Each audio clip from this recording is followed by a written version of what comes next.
देखो हम लोग अब सीखेंगे कॉन्जुगेट सर्ट्स क्या है। तो कॉन्जुगेट सर्ट्स जब सीखेंगे तो हमारा जो लास्ट जो थ्योरी है क्वाड्रेटिक इक्वेशन का, वो थ्योरी हमारा यहीं से कंप्लीट हो जाएगा। तो कॉन्जुगेट सर्ट्स है क्या, इसको हिंदी में पूरक करनी या अनुबंध करनी भी कहते हैं।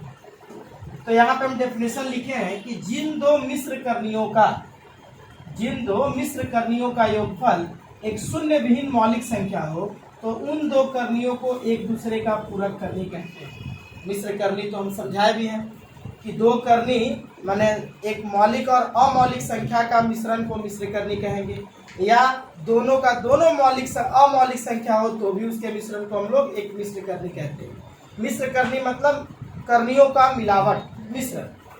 तो बोल रहा है क्या कि जिन दो मिश्र करणियों का योगफल एक शून्य विहीन मौलिक संख्या हो तो उन दो करणियों को एक दूसरे का पूरक करनी कहते हैं। शून्य विहीन का मतलब होता है कि वो जीरो नहीं होना चाहिए, जीरो को छोड़ करके कोई और संख्या होनी चाहिए, कोई और मौलिक संख्या होनी चाहिए। मौलिक संख्या मतलब उसके ऊपर रूट का साइन नहीं आना चाहिए, कोई रूट का साइन नहीं आना चाहिए। जैसे कि हम लोग इसके पहले रैशनलाइजिंग फैक्टर में समझे थे, हम लोग करनी मुक्त उत्पादक में समझे थे कि दो करणियों को एक दूसरे से अगर इनटू किया जाता है तो इनटू करने से अगर उसका स्क्वायर रूट का साइन अगर हट जाता है तो वे दोनों एक दूसरे का करनी मुक्त उत्पादक कहलाती है। तो ठीक उसी तरह से दो करणियों में अगर दो करनी है, दो करणियों का अगर योगफल हम लोग निकाल रहे हैं, उनको जोड़ रहे हैं और उनका योगफल अगर हमको एक मौलिक संख्या मिल जाए, एक रैशनल नंबर मिल जाए, मतलब एक ऐसा नंबर मिल जाए जिसके ऊपर स्क्वायर रूट का साइन ना हो, स्क्वायर रूट का साइन वहां से विलुप्त हो जाए, तो हम लोग उन दो करणियों को एक दूसरे का कॉन्जुगेट सर्ट्स बोलेंगे, या पूरक करनी कहेंगे, या अनुबंध करनी कहेंगे, है ना। तो लेकिन याद रखेंगे कि जिन दो करणियों का योगफल हम लोग निकाल रहे हैं, एक मौलिक संख्या मिल रही है, लेकिन उस मौलिक संख्या में जीरो ना आना चाहे, जीरो नहीं आनी चाहिए, जीरो विहीन होना चाहिए, नॉन जीरो रैशनल नंबर होना चाहिए, जीरो नहीं बल्कि जीरो को छोड़ के कोई और संख्या आनी चाहिए। तो इस तरह के करणियों को हम लोग बोलते हैं एक दूसरे का पूरक करनी, कॉन्जुगेट सर्ट्स। और साथ ही साथ इसमें नोट में एक बात लिख दिए हैं कि पूरक करनी उसी मिश्र करनी का संभव होगा जिस मिश्र करनी का एक पार्ट मौलिक संख्या हो तो दूसरा पार्ट अमौलिक संख्या हो। मतलब एक पार्ट हमारा रैशनल नंबर हो तो दूसरा पार्ट इरैशनल नंबर हो, है ना। हम सर्ट्स वाले चैप्टर में मौलिक संख्या, अमौलिक संख्या, रैशनल, इरैशनल वगैरह क्या है, मिश्र करनी क्या है, सब अब तक पूरा क्लियर कर दिए। तो अब हम लोग समझेंगे यहाँ पे जो नोट में लिखे हैं कि हम लोग मिश्र कॉन्जुगेट सर्ट्स उसी मिश्र करनी का निकाल पाएंगे। मिश्र करनी कई तरह की होती है, लेकिन हम लोग उसी मिश्र करनी का कॉन्जुगेट सर्ट्स दिखा पाएंगे या कॉन्जुगेट सर्ट्स बता पाएंगे जिसके दो पद में उसका एक पद मौलिक संख्या हो मतलब रैशनल नंबर हो, और दूसरा अमौलिक संख्या हो मतलब इरैशनल नंबर हो, मतलब कोई रूट वाला पार्ट। तो उसी मिश्र करनी का हम लोग कॉन्जुगेट सर्ट्स हम लोग दिखा पाएंगे। एज फॉर एग्जाम्पल, जैसे अगर हम लोग ले तो 2 + √3, अगर 2 + √3 का अगर पूरक करनी अगर सोचे, इसका कॉन्जुगेट सर्ट्स पूरक करनी अगर इसका समझे तो 2 + √3 का पूरक करनी कॉन्जुगेट सर्ट्स ऑफ 2 + √3 हो जाएगा 2 - √3। ये कैसे लिखा जाएगा, कैसे लिखेंगे हम सब बताएंगे। पहले हम इसको समझा दें कि 2 + √3 का पूरक करनी लिख दे 2 - √3। तो 2 - √3 अगर इसका पूरक करनी है तो ये अपने प्रॉपर्टी को फॉलो करेगा। यहाँ पे बोला ही गया कि अगर ये दोनों एक दूसरे का पूरक करनी है, इसका पूरक करनी ये चाहे इसका पूरक करनी अगर ये है, दोनों एक दूसरे का पूरक करनी है, कॉन्जुगेट सर्ट्स है, तो कहने का मतलब ये हुआ कि ये कॉन्जुगेट सर्ट्स अगर दोनों है तो इन दोनों का योगफल अगर निकाली जाएगी तो एक अमौलिक संख्या नहीं बल्कि एक मौलिक संख्या मिलेगी, नॉन जीरो एक रैशनल नंबर मिलेगा। जीरो नहीं बल्कि जीरो को छोड़ के कोई एक मौलिक संख्या मिलेगी, मतलब रूट वाली संख्या नहीं मिलनी चाहिए, बस रूट वाले को छोड़ के कोई दूसरी अगर संख्या मिल जाती है जिसके ऊपर रूट ना हो, मतलब इरैशनल नंबर ना हो, एक अमौलिक संख्या ना हो, बस एक मौलिक संख्या मिले जीरो को छोड़ करके, तो वो दोनों एक दूसरे का पूरक करनी कहलाएगा। जरा यहाँ पे देखते हैं इन दोनों का योगफल निकाल करके।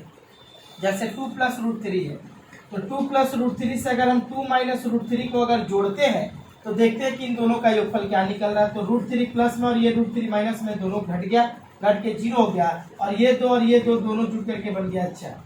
तो ये 4 क्या हो गया भाई, हमारा एक मौलिक संख्या हो गई। ये 4 हमारा एक मौलिक संख्या, एक रैशनल नंबर है ये। तो कहने का मतलब ये हुआ कि इसका पूरक करनी 2 माइनस रूट 3 होता है, इसका कॉन्जुगेट सर्च 2 माइनस रूट 3 होगा, क्योंकि इन दोनों का योगफल हम लोग निकाल रहे। तो ये हम लोग रैशनलाइजिंग फैक्टर में सीखे थे, सेम इसी तरह का रैशनलाइजिंग फैक्टर हम लोग निकाले थे कि 2 प्लस रूट 3 का एक रैशनलाइजिंग फैक्टर, एक करनी मुक्त उत्पादक 2 माइनस रूट 3 होता भी है। क्यों? क्योंकि इन दोनों को अगर इंटू कर दिया जाए तो इंटू करने से भी एक मौलिक संख्या मिलती है, एक रैशनल नंबर मिलता है। तो इसका एक रैशनलाइजिंग फैक्टर ये भी है, और इसका एक पूरक करनी कॉन्जुगेट सर्च भी है।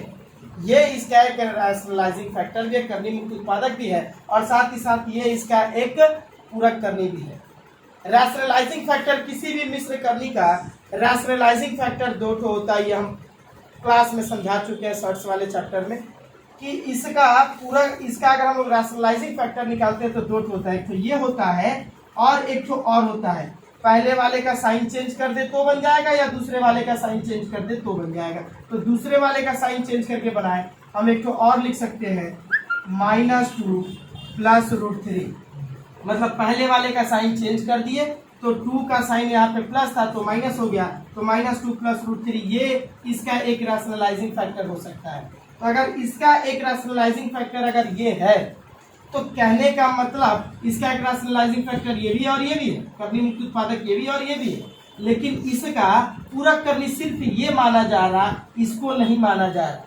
क्यों नहीं माना जा रहा?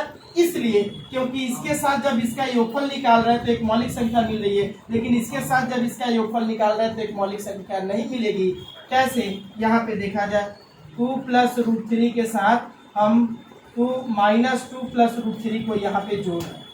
यहाँ पे जोड़ने से ये 2 प्लस और ये 2 माइनस में दोनों कैंसिल होकर के रूट 3 और ये रूट 3 दोनों जुड़ करके 2 रूट 3 बन जाएगा। और ये 2 रूट 3 एक मौलिक संख्या नहीं है बल्कि ये एक अमौलिक संख्या है। ये हमारा एक इरैशनल नंबर है, ये इरैशनल नंबर है। तो कहने का मतलब ये हुआ कि इसका पूरक करनी ये होगा लेकिन ये नहीं होगा। आई बात समझ में? तो इसका पूरक करनी ये है लेकिन ये नहीं है, लेकिन इसका करनी मुक्त उत्पादक ये दोनों का दोनों माना जाता है। ये दोनों का दोनों इसका रैशनलाइजिंग फैक्टर है। तो कहने का मतलब रैशनलाइजिंग फैक्टर में से ही एक फैक्टर ही करनी मुक्त उत्पादक का करनी वाली संख्या का मिश्र करनी का एक पूरक करनी बनता है, कॉन्जुगेट सर्च होता है। बात मेरा समझ में आया? तो 2 प्लस रूट 3 का पूरक करनी 2 माइनस रूट 3 होगा, ये नहीं। फिर अगर मान लें 4 माइनस 2 रूट 5 है, इसका अगर पूरक करनी अगर निकालते हैं तो इसका भी पूरक करनी निकालेंगे तो 4 प्लस 2 रूट 5 हो जाएगा। फिर अगर हम लोग निकालते हैं यहाँ पे 4 रूट 3 माइनस 4, इसका अगर हम लोग पूरक करनी निकालते हैं तो इसका पूरक करनी जब निकालेंगे तो -4 रूट 3 -4 हो जाएगा। अब यहाँ पे कंफ्यूजन आने लगा, ये क्या हुआ? अब तक तो बीच वाले का साइन बदल रहा था, अब यहाँ पे पहले वाले का ही साइन बदला गया। एक बात ध्यान रखेंगे कि अगर हमको पूरक करनी दिखानी हो तो पूरक करनी दिखाने के लिए रूट के पार्ट को हटाना पड़ेगा, और रूट के पार्ट को हटाने के लिए रूट का ही साइन हमको चेंज करना पड़ेगा। रूट का ही साइन चेंज करना पड़ेगा तभी रूट वाला पार्ट कैंसिल होगा। जैसे अगर इसका रैशनलाइजिंग फैक्टर अगर ये है तो इन दोनों को जोड़ेंगे तो 2 रूट 5 प्लस में और ये 2 रूट 5 माइनस में, ये दोनों कैंसिल हो जाएगा। यहाँ पे 4 रूट 3 माइनस 4 का अगर करनी मुक्त पूरक करनी अगर समझेंगे कॉन्जुगेट सर्च तो इसका तो ये हो गया। इसका अगर पूरक करनी समझेंगे कॉन्जुगेट सर्च अगर समझेंगे तो 4 रूट 3 का कॉन्जुगेट सर्च जब निकालेंगे तो यहाँ पे रूट वाले का साइन अगर चेंज करते हैं तो ही जा करके ये हमको एक रैशनल नंबर दे पाएगा, ये एक मौलिक संख्या दे पाएगी। जरा देखते हैं यहाँ पे 4 रूट 3 के साथ हम लोग जोड़ रहे हैं -4 रूट 3 -4 को, ये 4 रूट 3 -4, फिर ये प्लस माइनस -4 रूट 3, फिर प्लस माइनस -4, ब्रैकेट को तोड़ दिए। 4 रूट 3 माइनस में और ये 4 रूट 3 प्लस में दोनों कैंसिल हो गया, और माइनस माइनस प्लस ये दोनों जुड़ करके -8 हुआ। तो कहने का मतलब इसका रैशनलाइजिंग पूरक करनी जो है कॉन्जुगेट सर्च जो है ये होगा, लेकिन अगर हम लोग इसका पूरक करने के लिए अगर लिख दे 4√3 + 4 तो ये गलत हो जाएगा, क्योंकि अगर इसके साथ इसको अगर जोड़ दे, इसके साथ इसको जोड़ दे तो रैशनल नंबर हमको नहीं मिल पाएगा। इसका ये वाला जो पार्ट है, ये जो लिखे है, इसका करनी मुक्त उत्पादक है, रैशनलाइजिंग फैक्टर है, लेकिन पूरक करनी नहीं है ना। तो कहने का मतलब ये हुआ कि जब भी हम लोगों को पूरक करनी निकालनी होगी या पूरक करनी किसी भी एक शर्त का, मिक्स शर्त का अगर पूरक करनी हमको दिखाना हो तो पूरक करने के लिए हमको करना क्या पड़ेगा, तो जहां रूट वाली संख्या दिख रही है, रूट वाले संख्या का हम लोग साइन चेंज कर देंगे तो हमको पूरक करनी मिल जाएगी, कॉन्जुगेट शर्त मिल जाएगा। जहां रूट वाली संख्या हमको दिख रही है, अगर रूट वाली जैसे यहाँ पे 2 + √3, यहाँ पे रूट वाली संख्या देखी, इसका साइन चेंज कर दिए, प्लस था तो माइनस कर देंगे, माइनस होगा तो प्लस कर देंगे। यहाँ पे 4 - 2√5 में रूट वाली संख्या ये है तो इसका साइन चेंज कर दिए, माइनस से प्लस कर दिए, इसका हमको मिल गया इसका पूरक करनी कॉन्जुगेट शर्त। यहाँ पे रूट वाली संख्या ये है, ये नहीं है, तो रूट वाली संख्या का साइन चेंज किया जाएगा, तो 4√3 के सामने कोई साइन नहीं मतलब प्लस है तो इसको माइनस कर दिया गया, और दूसरे वाले का साइन ज्यों का त्यों रखा जाएगा, वो साइन चेंज नहीं होता है, सिर्फ रूट वाले का साइन चेंज कर देंगे, पूरक करनी मिल जाएगी। और रूट वाले का साइन इसलिए चेंज किया जाता है क्योंकि जब जोड़ेंगे तो रूट वाले का साइन अगर चेंज रहेगा तो ही वो एलिमिनेट हो जाएगा, वो गायब हो जाएगा और एक मौलिक संख्या हमको मिल सकती है, एक रैशनल नंबर हमको मिल सकता है। तो ये हुआ हमारा पूरक करनी। और एक बात यहाँ पे जो नोट में ये जो बात लिखे हैं कि पूरक करनी उसी मिश्र करनी का संभव है जिसका एक पार्ट रैशनल नंबर हो तो दूसरा पार्ट इरैशनल नंबर हो, एक मौलिक संख्या तो दूसरा एक अमौलिक संख्या। हम लोग देख रहे हैं तो ये वाला पार्ट जो है 2, ये एक मौलिक संख्या है, और √3 जो है ये एक अमौलिक संख्या है। ये हमारा एक रैशनल नंबर है, ये एक इरैशनल नंबर है, ये मौलिक ये अमौलिक। यहाँ पे भी ये मौलिक संख्या, ये अमौलिक संख्या, ये एक अमौलिक संख्या है, ये एक इरैशनल नंबर है, ये इरैशनल नंबर है, और ये एक रैशनल नंबर है, ये मौलिक अमौलिक संख्या और ये मौलिक संख्या। तो इनका संभव है अगर हम लोग जैसे अगर हमको दे दिया कि √3 + √2 का करनी मुक्त पूरक करनी लिखा जाए, तो इसका हम लोग पूरक करनी जब लिखेंगे तो बहुत जन का है कि दोनों का दोनों रूट में है तो दोनों का साइन बदल दिया जाए, √3 का भी साइन बदल दिया जाए और √2 का भी साइन बदल दिया जाए।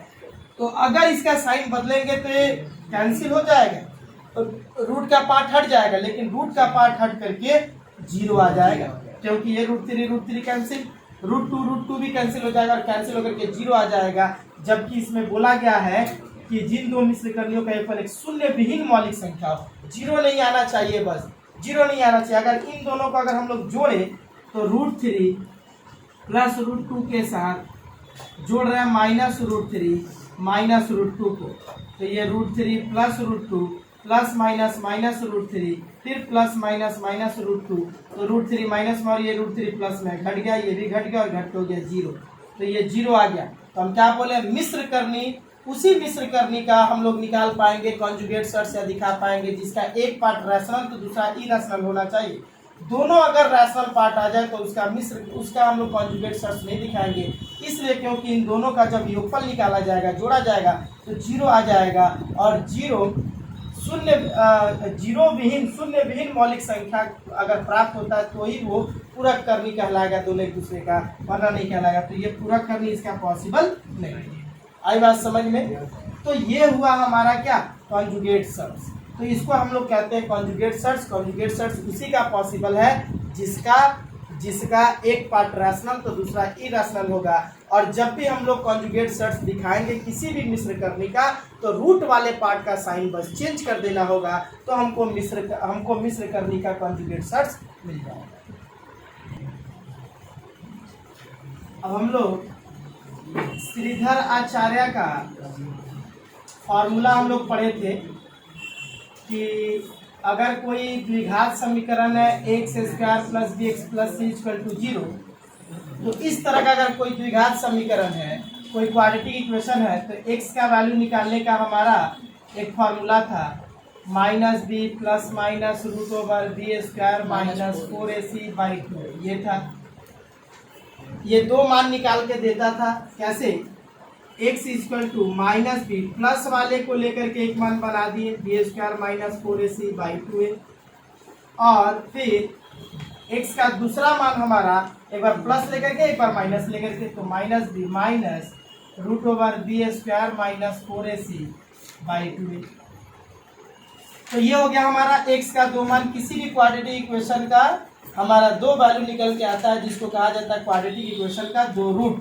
तो ये हो गया हमारा दो रूट, पहला रूट ये, दूसरा रूट ये दो मूल हो गया। हम लोग कहेंगे कि ये दोनों का दोनों क्या है, तो समीकरण के दो मूल है, टू रूट्स है। ये पहले भी हम करा चुके हैं, कोई दिक्कत नहीं है इसमें। तो x का पहला वैल्यू ये हो गया, दूसरा वैल्यू ये हो गया, ये दोनों का दोनों वैल्यू समीकरण के दो मूल कहलाते हैं, दो रूट कहलाते हैं। अब थोड़ा सा हम लोग इसके बारे में थोड़ा सा समझेंगे। ये 2a जो है, ये 2a क्या कर रहा है, दोनों से डिवाइड कर रहा है, इससे भी और इससे भी, दोनों से डिवाइड कर रहा है। तो 2a से इसको भी डिवाइड कर देंगे और इसको भी डिवाइड दे देंगे। तो B square minus 4ac/2a divide कर दिए। 2a से इसका भी डिवीजन, इसका भी डिवीजन। फिर इधर भी सेम 2a को इससे भी डिवाइड कर देंगे, इससे भी डिवाइड कर देंगे। तो ये minus b/2a minus root over b square minus 4ac/2। अब जरा देखेंगे गौर से कि इन दोनों में x का ये जो दोनों का दोनों रूट निकालने का ये जो फॉर्मूला है, इसमें ये वाला पार्ट दोनों में सेम है, दोनों में सेम है।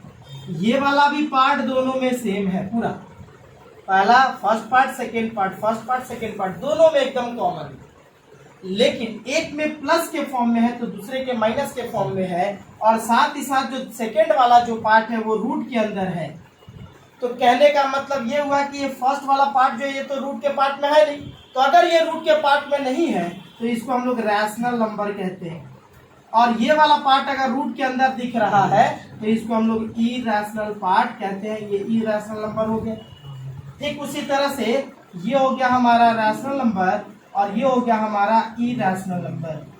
मतलब ये हो गया हमारा मौलिक संख्या, ये हो गया मौलिक संख्या, और ये हो गया अमौलिक संख्या, है ना। ये हो गया हमारा मौलिक संख्या और ये हो गया हमारा अमौलिक संख्या। तो कहने का मतलब ये हुआ कि अभी जो हम कॉन्जुगेट शर्ट्स जो समझाए अभी अभी, उसमें क्या था, जैसे 2 + √3 का कॉन्जुगेट शर्ट्स 2 - √3 हम लिखे थे। दोनों का दोनों पार्ट कॉमन है, सेम है, दोनों का दोनों पार्ट कॉमन है, सेम है। एक पार्ट रैशनल तो दूसरा इरैशनल, और एक में प्लस के फॉर्म में है तो दूसरे में माइनस के फॉर्म में है। तो हम लोग अगर देख रहे हैं ये जो हमारा इक्वेशन निकालने का, x का वैल्यू निकालने का ये जो दो फॉर्मूला है, उसमें एक पार्ट रैशनल हो गया और दूसरा इरैशनल हो गया। यहाँ पे रूट का पार्ट है। कहने का मतलब ये हुआ कि अगर हम लोग ऐसे लिख दे 2 1/4 प्लस √3/2, ऐसे अगर लिख दे √3/4 अगर ऐसे लिख दे, तो क्या ये हमारा रैशनल पार्ट और ये इरैशनल पार्ट नहीं कहलाएगा। हम तो पहले भी बताए थे कि अगर किसी इरैशनल नंबर से किसी रैशनल नंबर का अगर इनटू होता है तो ये 2√3 बन करके ये भी एक इरैशनल नंबर बन जाता है। किसी इरैशनल नंबर में कोई रैशनल नंबर जुड़ता है तो भी इरैशनल बन जाता है ना। और इनटू करेंगे तो भी इरैशनल नंबर बनेगा, डिवाइड कर देंगे तो भी इरैशनल नंबर ही बनेगा। जैसे ये √3 हमारा रैशनल नंबर है, उससे 4 एक ये इरैशनल नंबर है, और ये इरैशनल नंबर हो गया, और नीचे वाला हो गया रैशनल नंबर। ऊपर वाला अमौलिक संख्या, नीचे वाला मौलिक संख्या। तो एक अमौलिक संख्या को कोई मौलिक संख्या भाग दे रही है, तो भाग देने के बाद भी जो आंसर आएगा वो हमारा पूरा का पूरा एक इरैशनल नंबर ही रहेगा। ये पूरा का पूरा इरैशनल नंबर ही हुआ। आई बात समझ में। तो कहने का मतलब ये हुआ कि हम अगर देख रहे हैं तो इसके ऊपर रूट का साइन नहीं लगा है, मतलब ये रैशनल नंबर है, मौलिक संख्या। ठीक उसी तरह से ये भी मौलिक संख्या, और दोनों में ये वाला पार्ट कॉमन है। जैसे कि हम लोग कॉन्जुगेट शर्ट्स में पहला वाला पार्ट दोनों में कॉमन है, दूसरा वाला पार्ट भी सेम है, लेकिन एक में प्लस के फॉर्म में तो दूसरे के माइनस के फॉर्म में। एक रैशनल है और एक इरैशनल पार्ट है। एक्स का जो दोनों का दोनों जो मूल हम लोग निकाल करके देख रहे हैं, फॉर्मूला मूल निकालने का जो फॉर्मूला दोनों रूट निकालने का, तो उसमें एक पार्ट दोनों में कॉमन है, दूसरा पार्ट भी कॉमन है, लेकिन एक में प्लस के फॉर्म में तो दूसरा के माइनस के फॉर्म में है। और साथ ही साथ ये रैशनल नंबर है, पहला वाला रैशनल पार्ट है तो दूसरा वाला इरैशनल पार्ट है। तो कहने का मतलब ये हुआ कि समीकरण के जो दोनों के दोनों मूल जो दिख रहे हैं हमको, फॉर्मूला जो दिख रहा है निकालने का, ये दोनों एक दूसरे का कॉन्जुगेट शर्ट्स हम तो कह ही सकते हैं। इसलिए क्योंकि देख रहे क्या कि ये वाला हमारा रैशनल पार्ट है तो दूसरा वाला इरैशनल पार्ट है है ना, और साथ ही साथ एक में प्लस के फॉर्म में है तो दूसरे के पास माइनस के फॉर्म में है। कॉन्जुगेट सर्च तो हम लोग इसी तरह से निकालते हैं कि संख्या हमारा सेम होता है, बस साइन चेंज होता है। किसका? तो साइन चेंज होता है हमारा रूट वाले पार्ट का। रूट वाले पार्ट का अगर साइन चेंज है तो हम लोग उसको कॉन्जुगेट सर्च बोल सकते हैं एक दूसरे का। तो इसका कॉन्जुगेट सर्च ये है, चाहे इसका कॉन्जुगेट सर्च ये है। अगर हमको दे दिए कोई कि -b/2a plus √b² minus 4ac by 2a का पूरक करनी लिखो, तो अगर पूरक करनी लिखेंगे तो हम लोग ये बात जानते हैं कि रूट वाले का ही साइन चेंज करना पड़ता है। तो ये इसका -b/2a जैसा वैसी रहेगा, रूट इसके पास दिख रहा तो इसी का साइन चेंज होगा, तो -√b² माइनस 4ac बाई 2। तो क्या देख रहे हैं कि ये सेकेंड वाले मूल को बता रहा, इसका पूरक करनी निकाले तो सेकेंड वाले मूल को बता रहा है ना। तो समीकरण के दोनों जो मूल निकल के आते हैं वो दोनों के दोनों मूल एक दूसरे के पूरक होते हैं, एक दूसरे के पूरक करने के रिलेशन में होते हैं, एक दूसरे का कॉन्जुगेट सर्च के रिलेशन में होते हैं। तो यहाँ पे लिख रहे हैं कि समीकरण के द्विघात समीकरण के दोनों मूल एक दूसरे के पूरक करनी होते,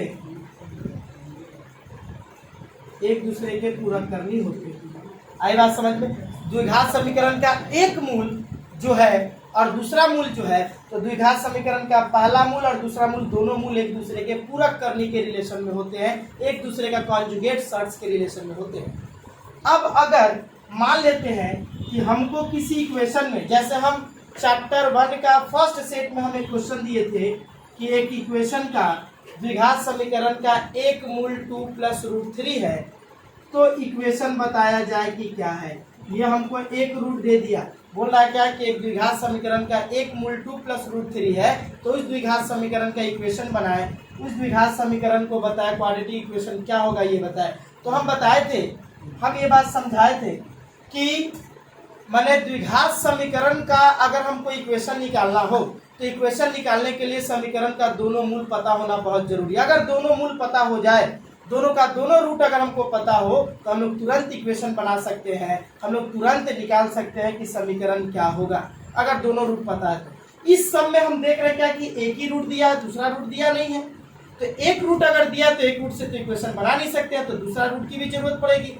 तो हम देख रहे हैं क्या कि हमको जिस इक्वेशन का मतलब द्विघात समीकरण का एक मूल जो दिया हुआ है, ये वाला मूल हमारा क्या है, तो ये वाला मूल हमारा एक मिक्स सर्ट्स है।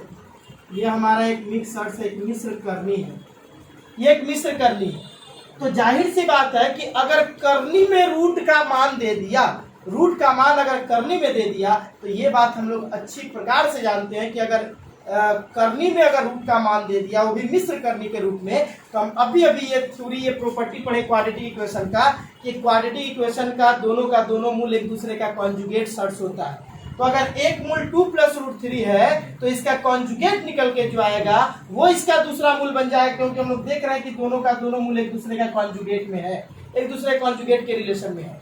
तो अगर यहाँ पे पहला मूल अगर हमको पता है फर्स्ट रूट इक्वेशन का 2 + √3, तो इसका दूसरा मूल भी हमको तुरंत पता चल जाएगा, क्योंकि ये मिश्र करनी है। और मिश्र करनी अगर है तो ये बात हम लोग जानते हैं कि समीकरण का जो दोनों का दोनों जो मूल होता है वो दोनों का दोनों मूल एक दूसरे का कॉन्जुगेट सर्च होता है। तो ये मिश्र करनी का कॉन्जुगेट सर्च अगर हम लोग निकाल दे, दिखा दे, तो तुरंत हमको पता चल जाएगा कि इसका दूसरा मूल क्या होगा, क्योंकि इसका एक मूल अगर 2 + √3 है तो इसका कॉन्जुगेट सर्च जो निकल के आएगा वही इसका दूसरा मूल बनेगा। तो इसका दूसरा मूल क्या हो गया, तो 2 - √3। आई बात समझ में? क्योंकि 2 + √3 का कॉन्जुगेट सर्च अभी हम बताए थे कि रूट का साइन चेंज कर देंगे तो हमको कॉन्जुगेट सर्च मिल जाएगा। तो अगर एक मूल 2 + √3 है तो दूसरा मूल इसका कॉन्जुगेट सर्च होता है। अभी हम लोग रिलेशन में देखे कि एक मूल समीकरण जो होता है और दूसरा मूल जो होता है, तो समीकरण का दोनों मूल एक दूसरे कॉन्जुगेट सर्च के रिलेशन में होते हैं। तो अगर एक मूल अगर 2 + √3 है तो दूसरा मूल 2 - √3 होगा। और अगर पता चल गया कि दोनों का दोनों मूल क्या है तो हम लोग समीकरण बना सकते हैं, और समीकरण बनाने का फॉर्मूला है x² - दोनों मूलों का योग इंटू एक्स प्लस मूलों का गुणनफल इक्वल टू 0। ये फॉर्मूला हमारा होता है। अभी चैप्टर 1 को हम लोग करते आए हैं। तो एक्स स्क्वायर माइनस दोनों मूलों का योग, तो मूलों का योग मतलब दोनों मूल को जोड़ देंगे तो 2 प्लस √3 और दूसरा मूल 2 माइनस √3 जोड़ दिए दोनों मूलों को, इंटू एक्स प्लस मूलों का गुणनफल मतलब पहला मूल और दूसरा मूल दोनों मूलों को इंटू करेंगे, तो यहाँ पे इंटू कर दिए इक्वल टू 0। अब देख रहे हैं क्या कि ये हमारा एक्स स्क्वायर माइनस √3 और √3 दोनों कैंसिल हो गया प्लस माइनस में आकर के, फिर 2 और 2 दोनों जुड़ करके हो गया 4 और ये वाला एक्स जैसा था वैसे रहा, प्लस ये a plus b into a minus b के फॉर्मूले में इंटू कर रहा है, तो इंटू करेंगे तो हो जाएगा a square minus b square. a के लिए 2 है और b के लिए √3 है, तो a स्क्वायर 2 का स्क्वायर माइनस बी स्क्वायर मतलब √3 का स्क्वायर इक्वल टू 0। तो फिर ये हो गया x square minus 4x plus 2 का स्क्वायर बन जाएगा 4 माइनस √3 का स्क्वायर 3 इक्वल टू 0। तो ये हो जाएगा x square minus 4x plus 4 से 3 घट जाएगा तो 1 हो जाएगा इक्वल टू 0। यही हो गया हमारा इक्वेशन। तो अगर किसी क्वाड्रेटिक इक्वेशन में अगर रूट दिया हुआ वो रूट अगर मिक्स सर्ट से रिलेटेड है तो इतना समझ जाएंगे कि अगर उसका एक रूट दिया है और दूसरा रूट नहीं दिया है तो दूसरा रूट उसका कॉन्जुगेट सर्ट होगा, क्योंकि हम लोग देख ही रहे हैं फॉर्मूले से ही देख रहे हैं कि श्रीधराचार्य का जो एक्स का वैल्यू निकालने का जो फॉर्मूला है, दो मूलों को निकालने का जो फॉर्मूला है, दोनों मूल एक दूसरे का कॉन्जुगेट सर्ट्स के रिलेशन में। तो एक मूल अगर पता है तो दूसरा मूल उसका कॉन्जुगेट सर्ट्स होगा, तो दूसरा मूल उसका कॉन्जुगेट सर्ट्स होगा, उसके बाद दोनों मूलों का फॉर्मूला बैठा करके हम इक्वेशन को निकाल पाएंगे। यही है हमारा लास्ट थ्योरी जो कि सर्ट से रिलेटेड है।